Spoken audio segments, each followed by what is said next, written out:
Salut les amis! Comment ça va? J'espère que vous allez bien. Pour ma part, ça va. Bienvenue sur la chaîne YouTube Greg and Vap. Aujourd'hui, on va faire une petite revue matos. Alors, petite revue, oui et non. Et petit matos, carrément pas. Voilà, en fait, aujourd'hui, on va parler d'un atto que j'aime pas mal. Je l'aime bien cet atto parce il a vraiment un super rendu de saveur, une grosse contenance. Il y a des petits points forts, des petits points négatifs. On va voir tout ça de toute façon. Voilà. Donc cet atto, en fait, c'est le Glaze de chez Steam Crave avec mon accent américain. Attention, ça rigole pas. Je l'ai monté sur la box Snowwolf V-Fang S que voici. Voilà, c'est un atto qui fonctionne super bien.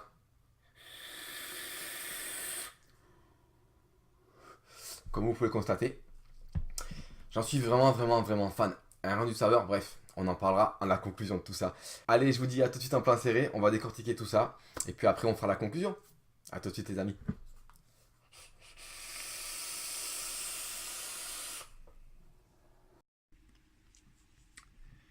Ici, là, on verra l'atomiseur. Donc, Steam Crave, la marque, avec mon américain super. Donc, Glaze RTA. Toujours la marque, la référence, ainsi que la couleur. Donc, moi, j'ai pris Black. Il existe aussi en stainless steel. Sur le dessous, la marque ici, et ce que contient la boîte. Avec un code barre, les sigles, donc les logos, et le scratch and check pour vérifier l'authenticité. En ouvrant la boîte, on se retrouve avec le Monstras. À l'intérieur, un deuxième Pyrex, d'accord, en verre. Un autre en PMMA. Le deuxième Pyrex est un bubble. En dessous, le tournevis en T. Une vape band. Un autocollant estampillé de la marque. Un sachet de spare avec des joints. Vous avez également les vis de rechange pour le poste. Plus le gros joint pour le remplissage. On y viendra. Et une notice explicative uniquement en anglais. Vous avez donc ce que contient la boîte, une vue éclatée de l'ensemble. Passons maintenant à la bête. Donc sur la tour est estampillé Steam Crave, la marque ici au laser, sans relief. Steam Crave Glaze, donc la marque et la référence du produit, donc le nom du produit, en gravure. Un triptyque 810 avec deux joints qui font très bien leur travail. Triptyque très large, légèrement en forme d'entonnoir, mais je ne sais pas si on va bien voir à la caméra. C'est léger. Un autre joint rouge qu'on voit là. Le gros joint blanc pour le remplissage. Donc le remplissage s'effectue comme ça. Hein. On pousse vers là-bas. Et on remplit. On referme. Et c'est terminé. En dessous, Designate by le nom du designer. Il est numéroté. Le pin 510. Avec un isolateur en pic tout autour. Le système d'airflow. Voilà, très facile. Avec plein de petits trous. Je ne les ai pas comptés, mais il doit y avoir une dizaine, une douzaine par rangée. Donc x2. Pour enlever la base, vous tenez bien à ce niveau-là et vous dévissez au niveau de la bague d'airflow.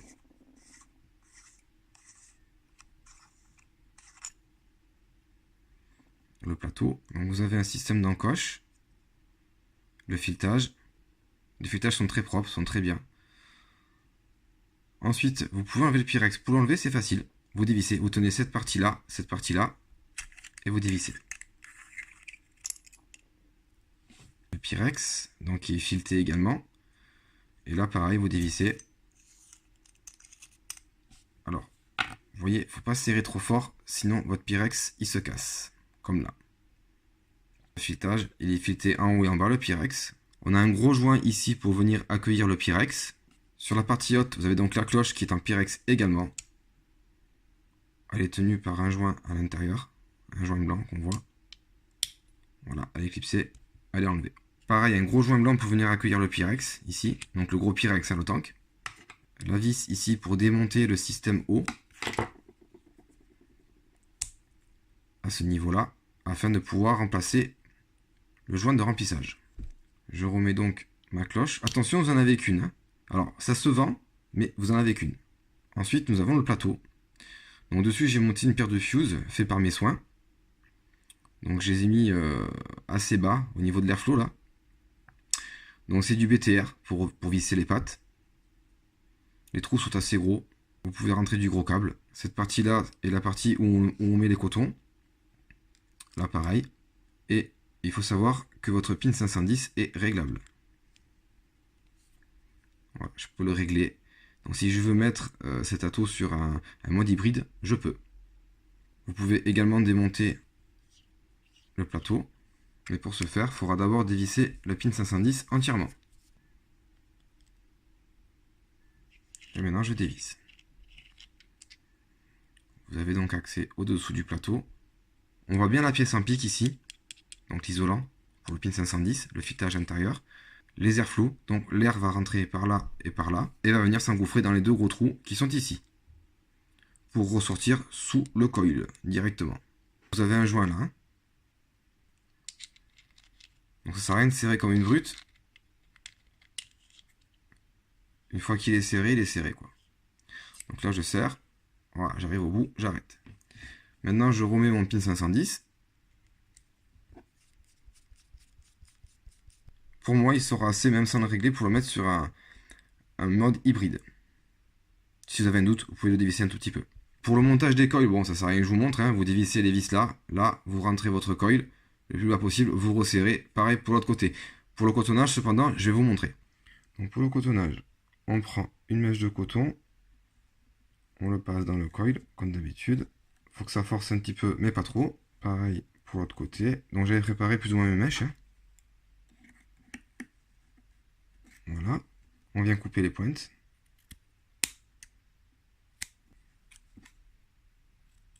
On peut également l'affiner un petit peu. Ensuite, on aère bien nos cotons, comme à chaque fois. On les effiloche bien. Donc ça, c'est pour la capillarité. Une fois que c'est fait, on fait une petite coupe de cheveux. Une petite coupe de mèche, devrais-je dire. Pour le coton, on devrait être bon. Et après, on vient les placer là-dedans. Ici. Sans les tasser, hein. Donc si vous préférez les imbiber un petit peu, vous pouvez. Sachant que quand ils sont imbibés, du coup, ça colle un peu plus. Donc c'est un peu plus simple pour qu'ils tiennent en place. En coton, j'utilise du puff.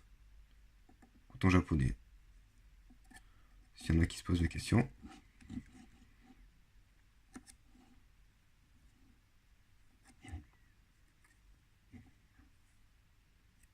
On n'hésite pas à venir aérer les cotons. Si comme moi on les a un petit peu tassés, là comme je viens de faire, on remonte un petit peu là. Cotonner, ça donne ça. On va maintenant mettre du jus dessus pour amorcer les cotons.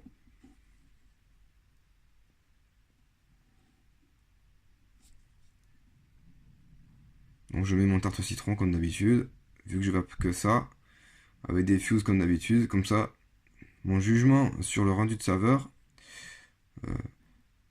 je fais un petit fire, voilà, histoire que les coils aspirent bien le jus dans le coton.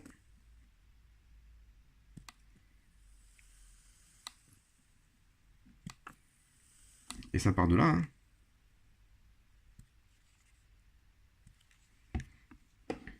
Une fois qu'on a fait ça, on arrange un petit peu les cotons quand même.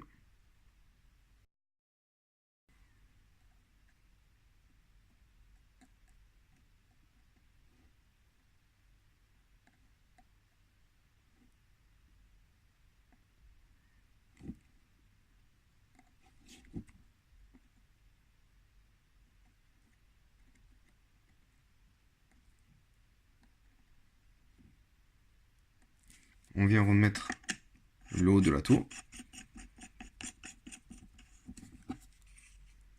Sans serrer trop fort. On vient remettre la cloche.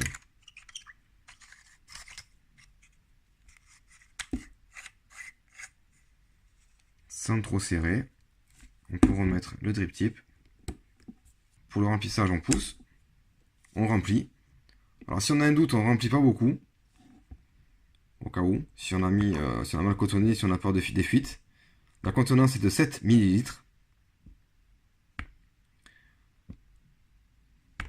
Voilà, je remplis assez. Je referme. Donc contenance 7 ml. avec tous les tanks, que ce soit celui-ci, celui en bubble ou celui en PMMA. Le diamètre de l'atto est de 31. Il fait 105 grammes. Il a une hauteur de 58 mm, donc 5,8 cm. Il est en acier inoxydable. Et le drip tip, je pense qu'il en a le rien, ou en tout cas en plastique dur. On peut monter un petit peu, je suis à 0,15 ohm.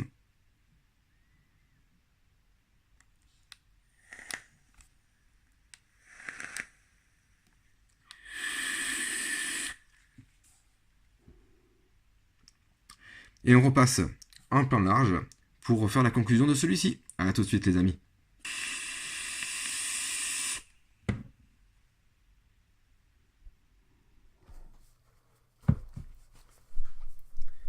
Alors, nous revoilà pour la conclusion de ce tato, qui est ma foi, pour moi, très bien.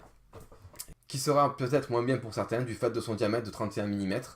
Après, bon, sur une box V5, comme je vous ai montré en introduction, voilà, il n'y a pas de galbe, ça passe impec. Voilà, c'est flush. Alors, le remplissage, c'est tip top. Donc, on pousse ici, on ouvre, on prend notre fiole, on la met dans le joint, ici, et on remplit. Une fois rempli, je repousse, tac, et c'est en place. On voit bien les coils à l'intérieur. Niveau tirage,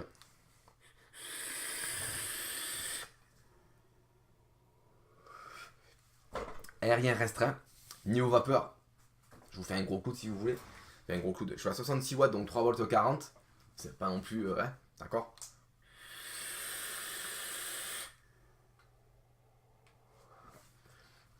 Voilà, il envoie le pâté. Niveau saveur, il envoie le pâté également. Alors, est-ce que ça vient de la cloche en Pyrex ou pas? Je ne sais pas, je ne saurais pas vous dire. Mais je peux vous dire, par contre, qu'il a une vape de dripper. Clairement, il a une vape de dripper, aussi bien en sortie donc de vapeur que en saveur. Donc là, je suis airflow ouvert à fond. On va les réduire un petit peu, comme cela. On va rester à 66 watts, 3 volts 40, 0,15 ohms toujours. Et on teste ça.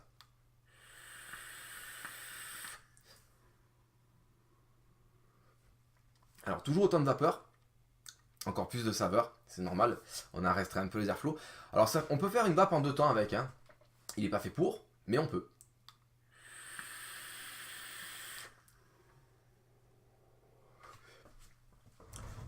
Un très très bon rendu de saveur. On va essayer un peu plus restreint. On va se mettre à 3 petits trous ouverts de chaque côté, comme cela. Et on teste. Alors là, c'est carrément serré. Ce n'est pas du MTL, mais ça reste quand même bien restreint. Alors, une bonne rendue de saveur, encore une fois. Maintenant, on ouvre les airflows à fond. Comme ceci. On voit toujours les coils au-dessus, vous voyez. C'est sympa, hein. On peut voir là, du coup, les cotons. Donc, on va monter un petit peu les watts. Je suis à 80 watts, on voit pas trop. 3 volts 70. Et on va se faire une petite barre.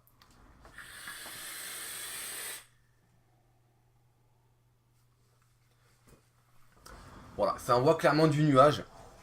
Il y a une excellente restitution des saveurs, vraiment excellente. Je suis conquis par cet atto.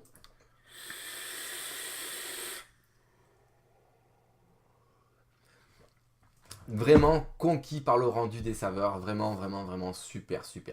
Voilà, là Steam Cray ils ont tapé fort. On connaissait déjà hein, les Aromamizer et compagnie. Bon ben celui-là il est vraiment au top de chez top. On va commencer par les points négatifs.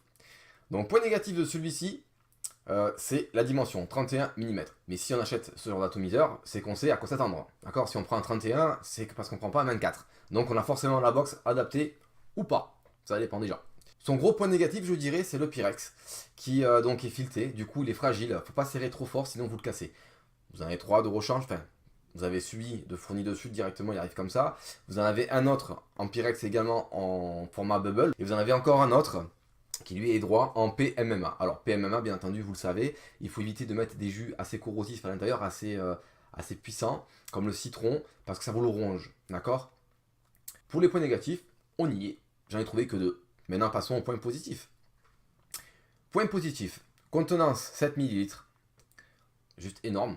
ça me semble logique par rapport au diamètre de 31 mm, à la hauteur de 58 mm, donc 5,8 cm. Le remplissage, c'est top. Vous poussez, clac, vous remplissez, vous refermez. Ça, c'est impeccable.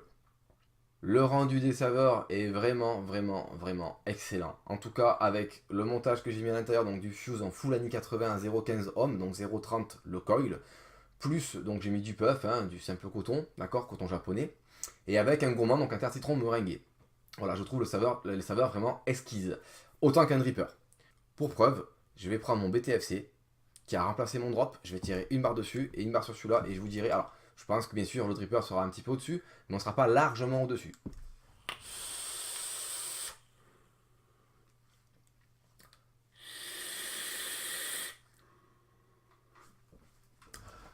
Alors clairement, le dripper est un tout petit peu au-dessus, mais alors vraiment un tout petit peu.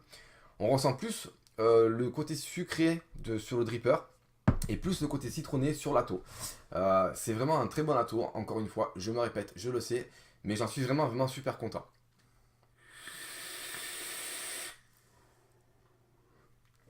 Je me régale les amis, je me régale.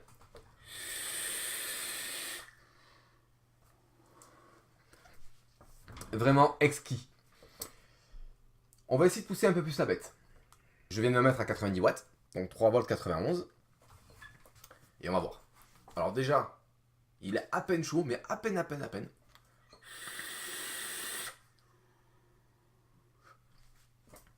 Dément.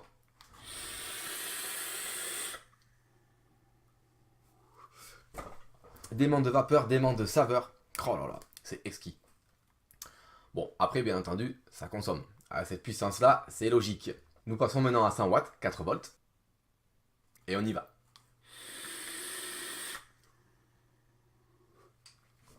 Alors, vapeur un peu plus chaude, c'est normal. Mais les saveurs sont encore plus présentes.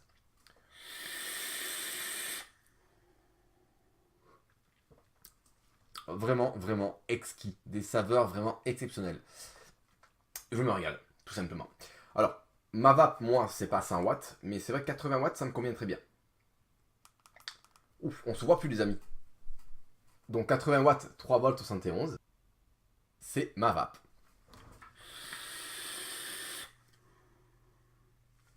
Tout ouvert. Vous voyez, franchement, il est vraiment génial. Le nuage que vous faites avec, il est quand même extraordinaire, j'ai envie de dire. Par contre, voilà, j'ai déjà presque plus de jus. J'avais pas rempli entièrement, j'ai dû mettre 3 ml. Ceci dit, il consomme quand même beaucoup.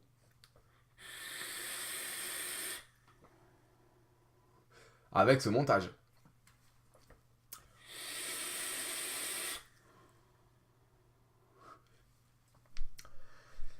Voilà les amis, j'espère que cette vidéo vous aura plu. Si c'est le cas, n'hésitez pas à mettre un petit pouce. Si vous souhaitez avoir plus de renseignements, dans les commentaires en dessous de la vidéo. Il me reste plus qu'à vous souhaiter une excellente vape. Je vous fais plein de bisous du sud. Et je vous dis à bientôt pour une prochaine revue. Ciao les amis, à plus.